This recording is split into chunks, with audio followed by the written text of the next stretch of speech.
very dramatic scenes unfolding in the last 20 minutes or so off the coast of Scotland, significantly off the coast of Scotland, but still RAF reconnaissance jets from Lossiemouth base have flown off in support of US Air Forces as well, all connected to an oil tanker, a previously Venezuela-linked oil tanker, which is being protected by Russia, which now regards the tanker as its own boat, it seems.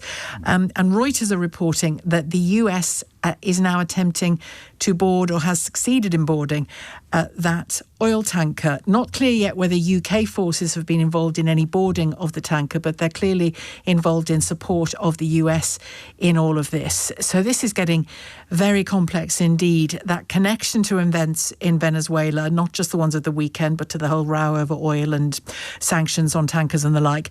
And now Putin's involvement as well. Stay with LBC throughout the afternoon for developments on this. You'll find information and pictures as well. There are lots of pictures involved online on the LBC app as well, and the website. Let's talk to Joseph Draper, LBC's reporter, who's been keeping a close eye on these events. Yeah, well, I mean, there's a huge amount of mystery and drama surrounding this. It's effectively an ageing, rusting oil tanker. We think it's empty. It's been making its way across the Atlantic from the Caribbean, as you say, currently off the coast of Scotland and Iceland. It's called the Marinera, formerly called the Bella 1, thought to have been travelling previously under a false flag. As you say, it now has a Russian flag. Last month, the US Coast Guard attempted to board this vessel off the Venezuelan coast over suspicions it was carrying sanctioned Iranian oil. It then abruptly changed course. And headed to Europe. Yes, exactly. Headed to Europe, hopefully hoping to get to Russia, essentially, via, as I say, Scotland and Iceland. It reflagged to a Russian ship. Since then, it's been pursued by the US military. Donald Trump, of course, ordered that blockade of sanctioned oil tankers entering and leaving Venezuela in December. Worryingly, though, Sheila, Russia also deployed its own naval assets, they say, to protect this ship after what they call an unwarranted response from America, from NATO. It includes surface vessels, submarines, we think. And as you say, in the last half an hour or so, photographs from Russia today showing what appears to be a US Little Bird helicopter actually attempting to board this ship. Reuters as well now reporting the US is attempting to board it. And there is clear UK cooperation on this. Whether they're actually involved in boarding it is up for debate. We have reached out to the Ministry of Defence. They're yet to comment on this. Flight tracking data, which we've seen this morning, shows US Poseidon surveillance aircraft operating from RAF Lossiemouth, so in Scotland. Mm-hmm. And also, as I say, in the last half an hour or so, UK surveillance aircraft heading from that base towards this tanker as well. And I think, the question here for the Prime Minister, for the government, is whether really it's appropriate for the UK to be supporting the US in operations which are clearly linked to Venezuela, when, as we've heard over the last few days, Sheila, President Trump is threatening to take Greenland by force as well. Of course, that is a NATO ally. Experts warning that would effectively destroy the NATO alliance. So there are questions here, I think, Sheila, about whether by implicitly supporting this US operation just off our shores, are we encouraging them then to pursue other territorial ambitions as well? And this has all been happening in the last hour as the Prime Minister took questions in the Commons.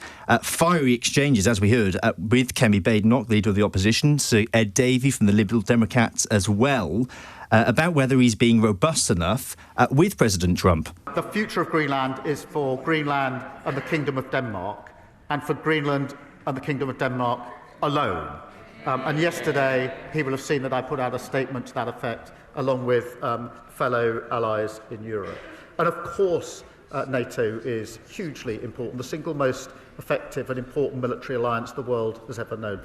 He keeps encouraging me to sort of tug away at parts of NATO and to choose between Europe and the US. That would be a strategic mistake for our country. And yesterday we were working with our NATO allies, including the US, our NATO ally, on a just and lasting peace in Ukraine. That will not happen without security guarantees from the coalition of the willing, backed by the United States. That's a vitally important issue. In a way, that comment from the Prime Minister there answers, I know he was answering Kemi Badenoch's question, but it answers your questions as well, I think, about can he really support this oil tanker situation when America is threatening Greenland? Well, clearly the answer to that question is, yeah, we can, because NATO, because America. That seems to be what he's saying there. Yeah, I think that clip as well just shows the tightrope the government is walking here. Clearly trying to be robust in defending NATO and Greenland, of course, a NATO ally. Also, as you say, painfully aware that it needs to keep President Trump on side as it potentially prepares to deploy troops to Ukraine after a ceasefire, really acknowledging how important America is to our own defence. The Prime Minister acknowledging really simply our own defence, our support of Ukraine would not be possible without the US, as you say. He essentially said in the House of Commons just now, the Prime Minister, didn't he, that whatever we're saying about what we'll do in Ukraine post-war, in the event of a peace deal being made, it's dependent on NATO. And if NATO falls apart, all of this is pointing in the favour of Putin, isn't it, at the moment, including Greenland, because Greenland is the thing that will dismantle NATO if they go in the way that, the various messaging that we're getting from the White House today. Got a text here or a post on X, actually, from our own John Sopel.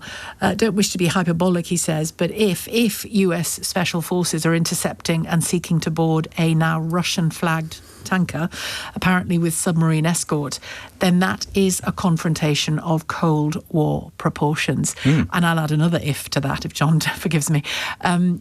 If the UK is involved in that, that's very serious for all of us, isn't it? And they are involved in it. Give RAF jets left, the surveillance jets left Lossiemouth. From what we've seen, they're definitely involved, certainly in the surveillance, certainly in accommodating US forces as they deploy from Lossiemouth, as you say.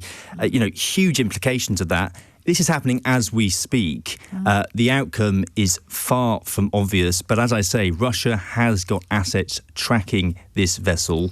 We wait to see how they will respond if the US succeeds in seizing it.